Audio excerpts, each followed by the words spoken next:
in this bitch like Super Saiyan. Yeah, that coupe is full of Zans. That's my twin, yeah, I pop spraying. I don't give a fuck about what you saying. See that AP on my hand. You may think you've heard it all before. The notorious killers, the gruesome details, the heart-stopping twists. But this case takes it to a whole new level. This pint-sized predator is like nothing you've ever seen before. A child who seems innocent on the surface, but hides darkness within that is all too real. Welcome back to another episode of Twisted Minds. Today we're delving into a case that's sure to leave chills down your spine. We're unfolding the case of the world's youngest killer.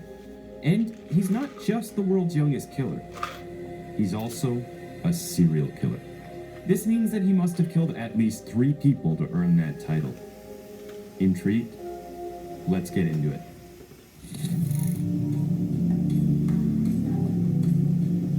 The village of Musahar was home to a lot of people who were struggling to make ends meet. They worked long hours in the scorching heat of India, but still, their way... My bad if y'all hear background noise and shit. That's the plumber suddenly, but that's besides the point. If y'all new here, subscribe to the channel and shit.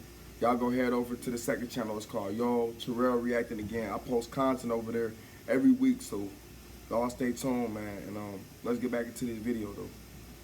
Were barely enough to support their families. It was a tough life, but there was one thing that kept them going: the children. The village was teeming with little ones, and they brought a sense of joy and light to the community. And see, this is what I'm talking about, bro. Like, you gotta understand the environment that people grew up in. Like, some people don't got a choice, bro, because that's the environment they grew up in. So it's like, you know what I'm saying? Like, certain shit you gotta learn on your own, bro. You feel me? Like, motherfuckers get abandoned at 2 years old, 3 years old. I'm just keeping it 1,000 with y'all, bro. Y'all get where I'm coming from, bro. Some people don't got a choice. They gotta live this way, bro. How you ain't know bro was doing all this to live and shit, bro? Like, you gotta understand the real meanings behind certain shit, bro. You feel me? Like, how you know his pops this on the board, his mom this on the type shit, bro.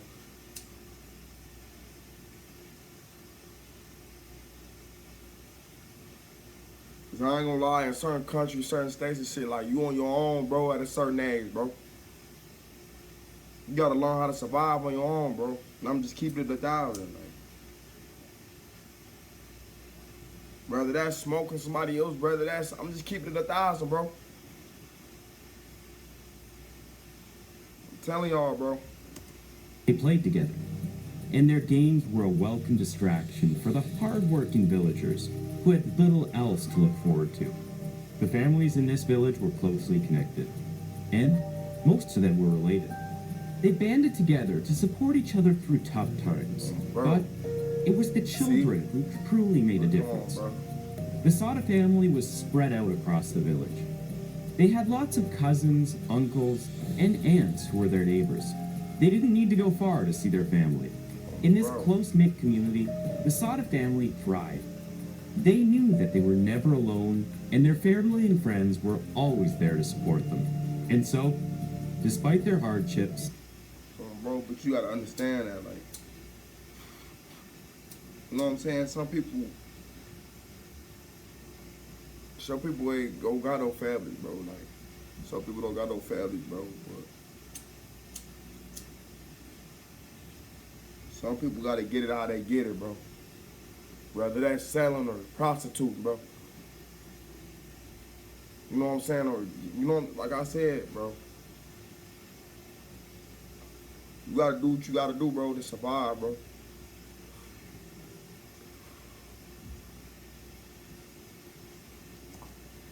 They lived a joyful life in the village that they called home.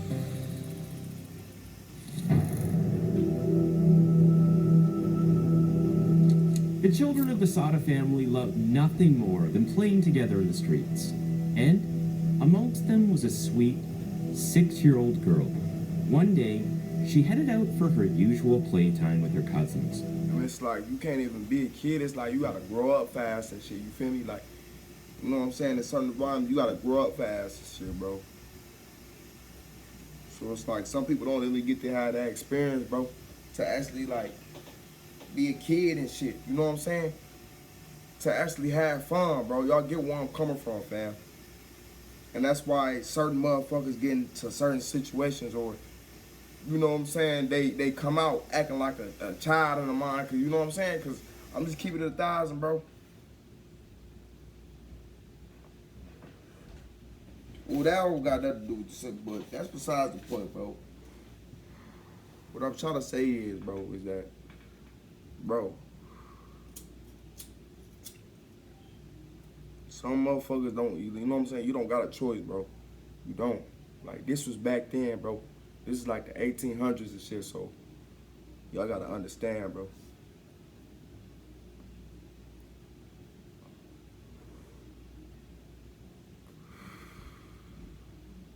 Bro. But after the games were over, she didn't return home. Days passed, and still, there was no sign of her. The villagers took notice, but they didn't want to intrude on the family's privacy, assuming that they had the situation under control. See, that's what I'm talking about, fam. Like, you feel me? They not worried about that shit. You feel me? Like, you know what I'm saying? You too busy trying to survive and shit on your own, bro. So it's like, you're not really focused on that shit, bro. It's like you independent with this shit, bro. I'm just telling you, fam, like, you independent with this shit, bro. Way of the village, where people respected each other's boundaries and didn't pry into their personal affairs. Not long after the disappearance, the family was blessed with the arrival of another baby girl. Everyone was overjoyed, but soon after her birth, this little girl also disappeared. The family was devastated, and the whole village was in shock. How could this happen again? The mother had carried this precious newborn for 9 months, but now she was gone. It was hard to believe that this could just be a coincidence, but someone took away her new ray of hope. There seemed to be no explanation regarding the strange things happening. The Sada family did not say anything to anyone regarding. I don't know how y'all wasn't noticing nothing strange, like, you feel me? Like, I don't get it, bro. I don't, bro. You feel me? Like, I don't get it, fam.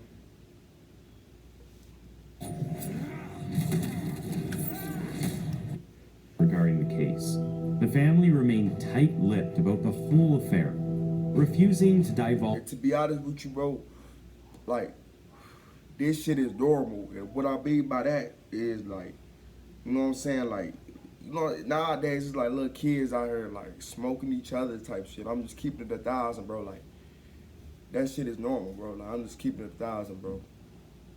Like, gangbanging don't got an age, bro. It don't. Nigga, you could be 5 years old gangbanging, bro. You know what I'm saying? That shit don't got an age, bro. That shit don't got, that shit don't got a limit, bro. Like, I'm just keeping it 1,000 with you, bro.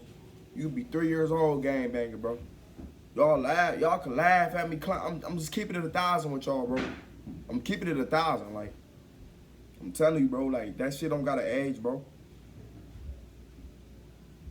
Like, you gotta think about, like, it, like, why they gotta carry that shit on. You know what I'm saying? Like, you gotta understand who they people's into it with type shit. Like, you gotta understand they pops into it with this and that. You know what I'm saying? They pops into it with such and such. And that's why they gotta keep pipe on them type shit. Cause you don't know, you know what I'm saying? They can get back at you for retaliation. I'm just telling you, bro, like,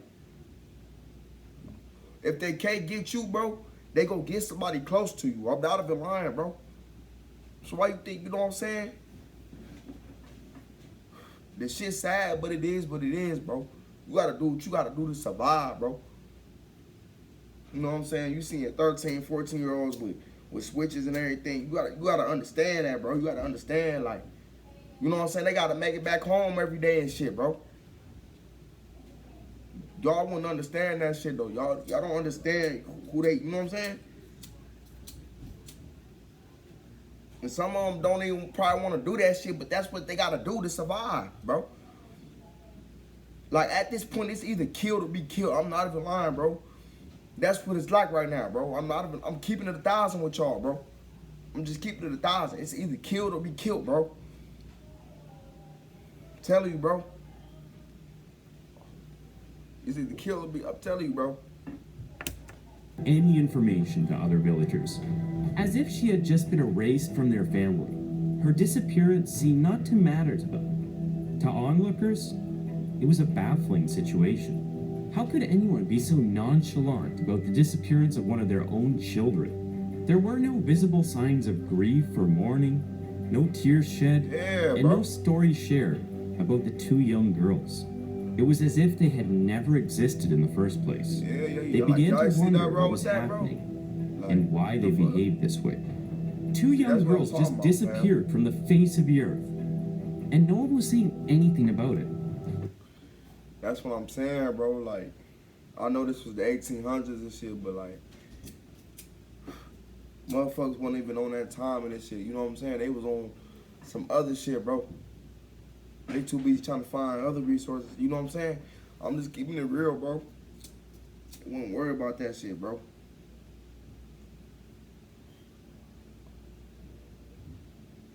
And like, put it like this, bro. It wasn't even that. It was like, you know what I'm saying, weirdos around and shit. It was just for the simple fact that it was just like off of hatred and shit, like hatred. You know what I'm saying?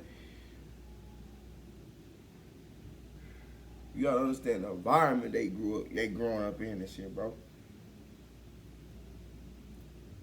They eating each other and shit. I'm not even lying, bro. Like, y'all can look this shit up, fam.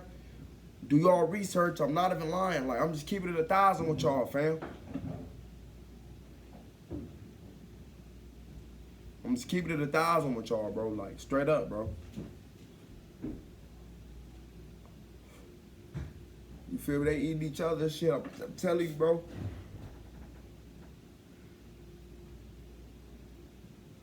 You know what I'm saying? Go 50, 40 days. Go 50, 60 days. You know what I'm saying? Go 50, 60 days without eating, bro. See if you could do that shit, bro. I'm not even lying, bro. See if you could do that shit, bro. See if you can go 50, 60 days without eating, bro. Like, that shit'll drive you insane, bro. I'm just keeping it 1,000, bro. That shit'll drive you insane. That's probably why he was sitting up there smoking it. I'm just keeping it 1,000, bro.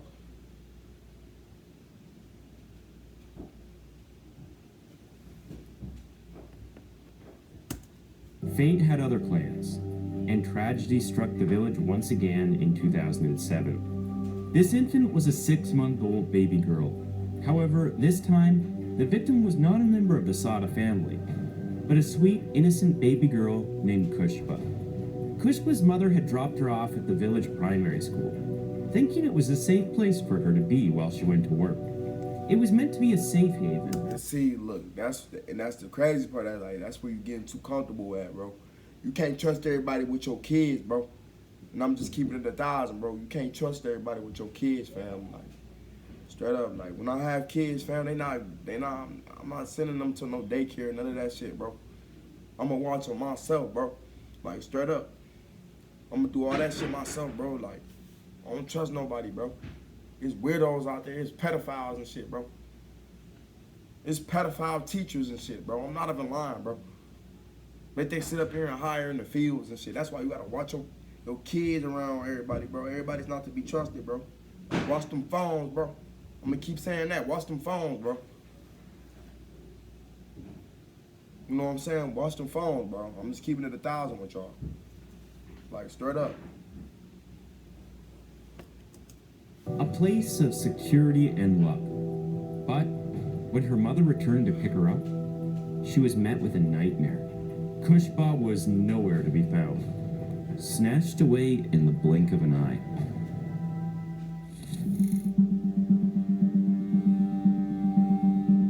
As soon as the mother realized her daughter was missing, she had to find her baby, no matter what it took. Without a moment's hesitation, she sprang into action, running frantically around the village and asking anyone she met if they had seen her little girl. She was desperate for any clue, any hint of where her daughter might be. But no one seemed to have any information. The staff at the primary school, where her daughter was last seen, was just as confused and worried as she was. They had no idea how the child could have disappeared without anyone noticing. Desperate to find her missing daughter, Kushba's mother... That's because y'all not being in supervision, bro. Like, you know what I'm saying? You gotta be on them little kids, fam. Like, they wander off and shit. I'm just keeping it 1,000 with y'all, bro. Little kids be wandering off and shit. Like, that's why you gotta watch their ass, bro. Like, you gotta watch them, bro. Watch your kids and shit, bro. Like, stop trusting them with everybody, bro. Stop trusting your kids with everybody, bro. I'm just keeping it 1,000 with y'all, bro. Scoured the entire village for any leads. No one seemed to know anything about the little girl's whereabouts. Just when all hope seemed lost, she stumbled upon a member of the Sada family. As she poured her heart out, explaining what happened to Kushba, the family members seemed to have an inkling of what might have taken place. Without hesitation, they accompanied the mother to the police station to report the missing child. There, they shared all the details they had about Kushba and provided the police with a possible suspect. It was a glimmer of hope in an otherwise hopeless situation. With a sense of urgency, the authorities took up the... So how did y'all... Wait a minute, bro. So how did y'all find out who it was if y'all had... Y'all say y'all didn't find... Hold on. So they said they didn't see who snatched her, right? So how did y'all find out who it was? Like, huh? Make that make sense, bro. Like, that don't make any sense to me, bro. Y'all just said nobody seen her. Nobody seen her get, you know what I'm saying? But y'all found out who it was, bro. And made their way to the small village to confront the prime suspect. Y'all gotta help. Y'all comment down below, bro. Like, y'all comment down below, bro. If it's making sense to y'all, like. But let me keep watching this video, you know what I'm saying? Because it's probably going to make more and more sense later on in the video, you know what I'm saying? The two of them took the police toward a group of children who gathered each day at the same spot to play. They singled out one particular boy and called him out of the crowd. The seemingly innocent child, bewildered and unsure, rushed over to meet the police. The officials asked the little boy if he knew anything about Kushba's disappearance. The boy, without hethesitation, said yes. Damn. I love shopping the Real. It's Gucci, Louis Vuitton, Prada, Hermes, your Rolex, Burberry, Saint Laurent.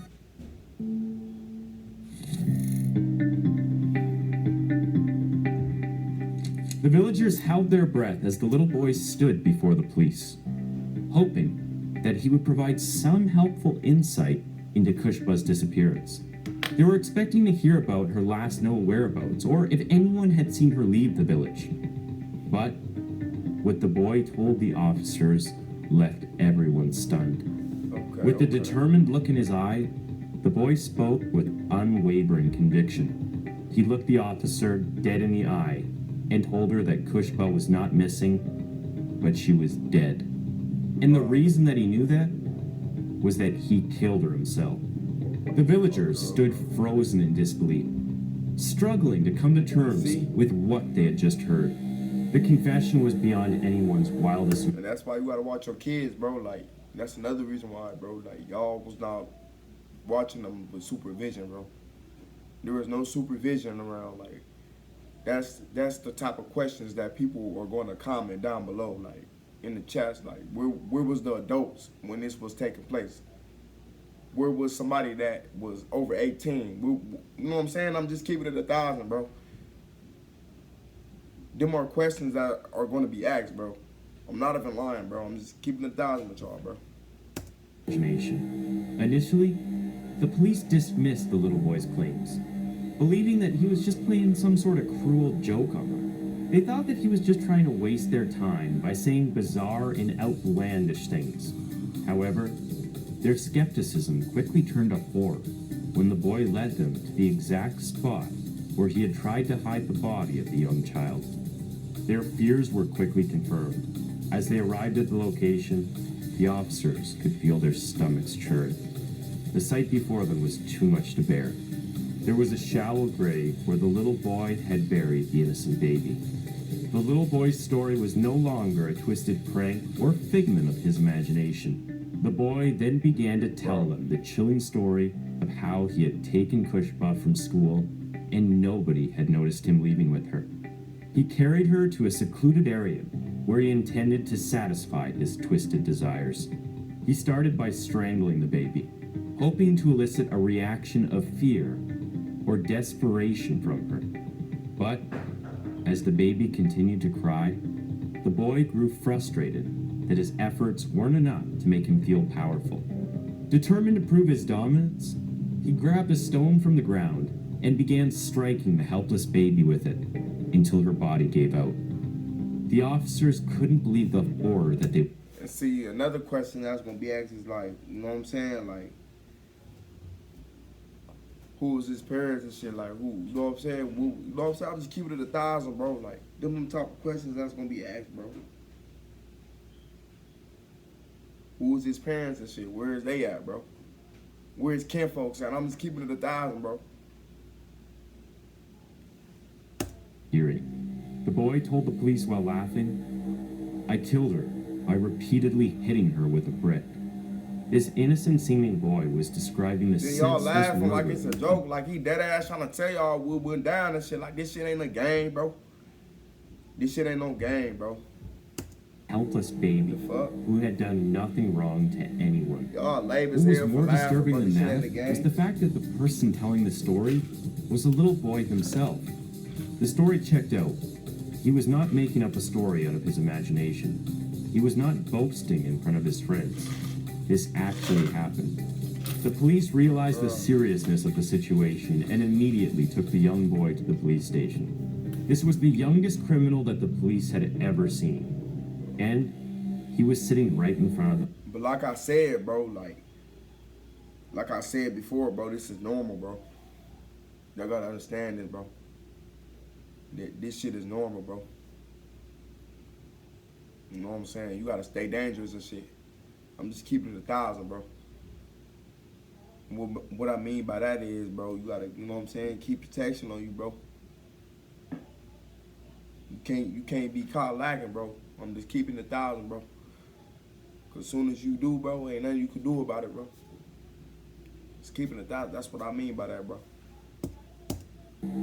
Except he did not look or act like a criminal. The little boy kept quiet most of the time he remained seated, swinging his feet in the chair and smiling at the officers whenever they looked at him. To Inspector Shatrughan Kumar, it was baffling how this young boy could be capable of such a monstrous act. The boy even demanded biscuits, as if he had no idea the gravity of his actions. It was almost as if he couldn't comprehend the concept of death or the irreversible consequences of his actions. Man, I don't give a fuck what nobody say. Like, you know right from wrong, bro. Like, that little boy know what he did was wrong, bro.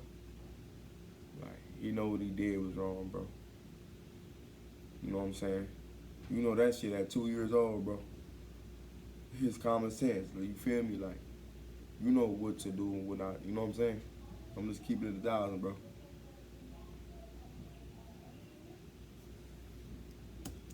The officer kept looking for a reason, asking the boy, "Why did you do it?" But the boy had no answer. He simply just kept smiling. I have a challenge for all of you. Go to every computer in your house, your mom's, your dad's, your sister, your brother's computer, and So, yeah, you gotta watch your kids, bro. This little boy was 8-year-old Amarjit Sadab. He was born in 1998 in Begusarai, Bihar, to a poor family. His father was a laborer with very low pay. When Amarjit was 7 years old, his baby sister was born, bringing the family to a total of 4 children. With so many mouths to feed and repeated pregnancies, it became difficult for the family to manage their income. And so, in hopes of finding a job that could be sufficient for the family, they moved to the village of Musahar, where the incidents occurred. As a child, Amarjit was quiet and reserved. He seemed like a normal kid, so how come a member of his own family suspected Amarjit had something to do with the missing children? The disappearance of 2 girls from the Sada family was not a mere coincidence. By now, it was clear. They were ruthlessly murdered by none other than Amarjit. In 2006, his 6-year-old cousin had gone missing. And at the time, Amarjeet was 7 years old. And as Amarjeet committed his crimes, it was uncovered that he killed his own cousin in the same brutal way he killed baby Kushba. Amarjeet had taken his cousin to a secluded area where he strangled her while enjoying the fear that took over her body. This little girl fought for her life, kicking and screaming. But just as she was about to lose her life, Amarjeet let go of her hand. She grasped for air and tried to catch her breath, but Amarjeet wasn't done yet. He grabbed a nearby rock and smashed her head with it until she passed away. It seems like there's a disturbing pattern emerging here. This young boy had a cruel streak. No, that's just some psycho shit, bro. Like, you feel me? Like, I'm just telling you, bro. Some people just born crazy, man. He one of them, bro. Unfortunately. Pleasure in causing suffering to those he killed. Soon after the murder, his family found out about him, as Amarjeet did not keep his sins a secret. When asked about it, he immediately confessed.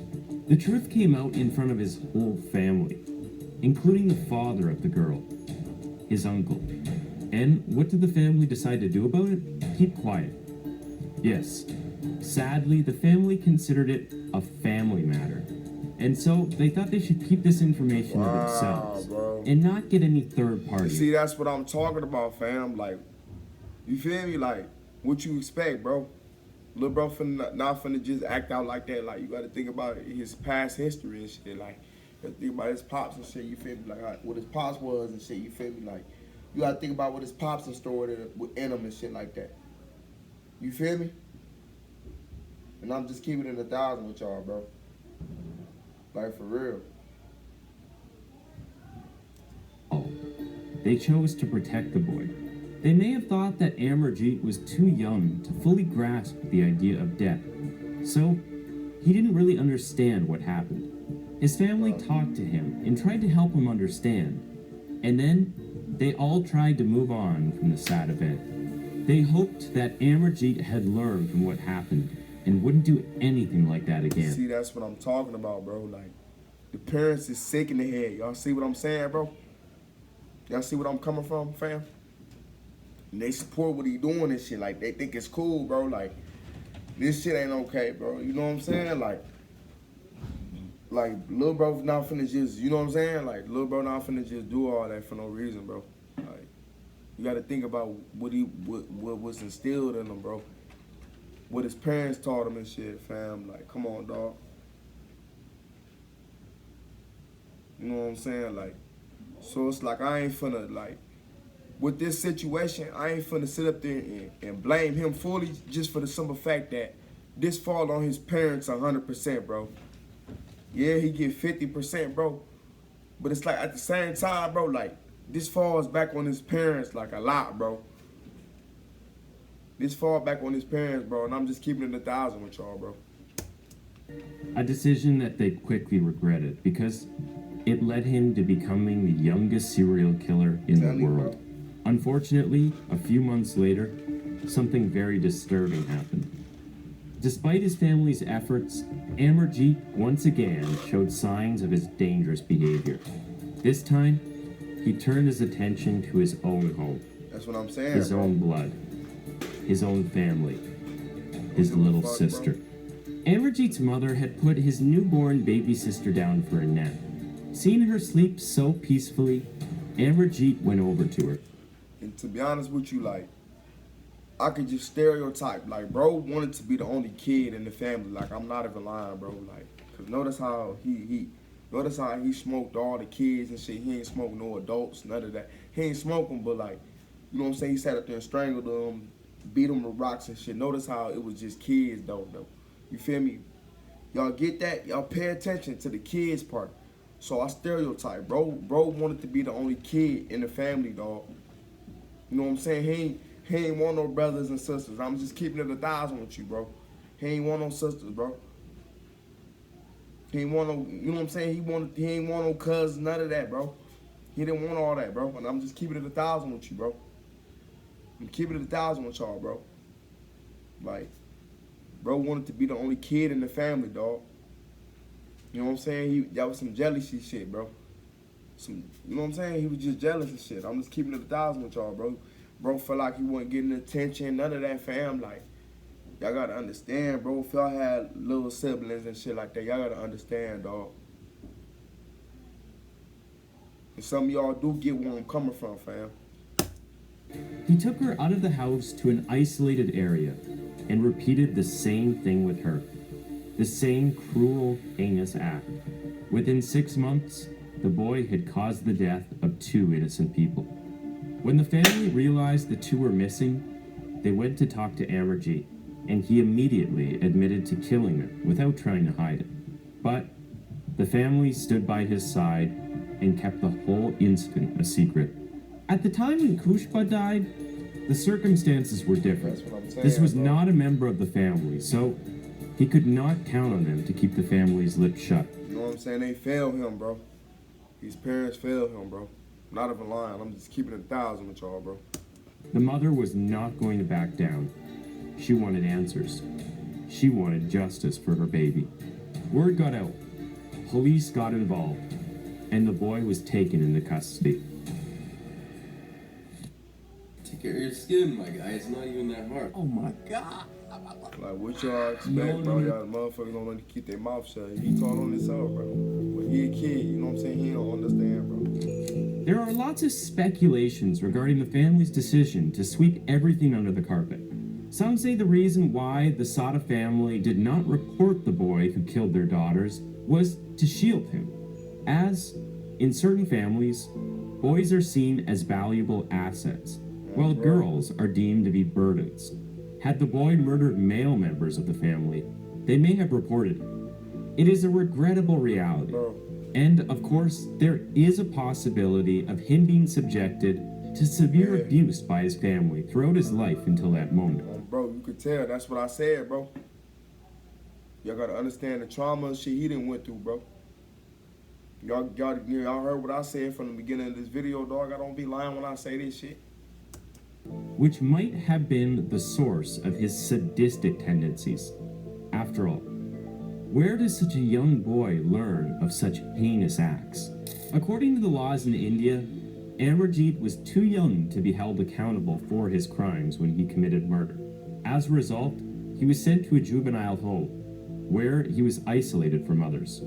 Medical experts who treated Amarjeet discovered that he enjoyed hurting others and suffered from a behavioral disorder called conduct disorder. The condition can cause kids to become antisocial and can lead to violent acts such as murder, assault, or sexual crimes. The hope is that the years of treatment and therapy that Amarjeet received while in the juvenile home helped him out. When he turned 18, he was allowed to leave. After his time in the juvenile home, Amarjeet was released with a new identity, and nobody knows where he is now. It's possible that he's still living in India, but he's likely using a different name and living a different life. Seeing that he was born in 1998, Amarjeet would be turning 25 in 2023. Would you consider the rehabilitated 25-year-old Amarjeet as the same person who committed those heinous acts all those years ago? We can only hope that he has grown and changed since then. Amarjeet Sada's case is considered to be one of the most shocking and disturbing cases of juvenile crime in India.